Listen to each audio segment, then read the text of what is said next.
Sa ibang balita, Davao City Mayor Rodrigo Duterte nag-sorry matapos magbitiw ng hindi magagandang salita na ikinagalit naman ng mga miyembro ng simbahan ng Katoliko laban sa Santo Papa. Ang buong ulat ihatid sa atin ang aming kasama ang si Penga Linyo ng Radyo ng Bayan Davao.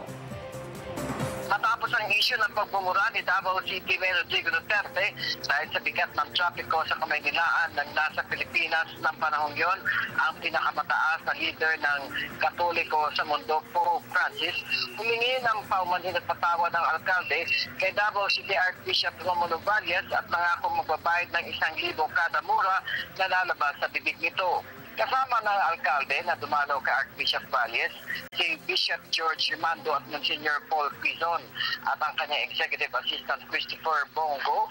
na malaking ipinasalamat naman ni Valles na humingi na ito ng tawad sa kanyang pagmumura at nangakong iiwasan na itong magmura. Pinaplano na ni Duterte na magbisita sa Vatican para personal humingi ng tawad sa Santo Papa na mariing itinanggi nito na ang Santo Papa ang kanyang minura. Nakapagbayad na ng 5,000 piso ang alkalde sa pagmumula nito habang kinakapanayan ng mga media noong Biyernes at muling inamin na kapag napag-uusapan ang krimen o mga kriminalo na illegal na droga ay napapamura ito.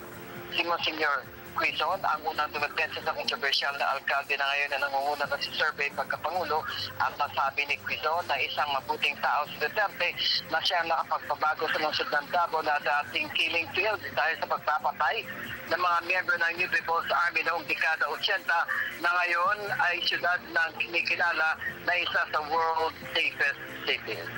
Para sa Telebisyon ng Bayan, Peng Alinyo, Radyo ng Bayan, Davao.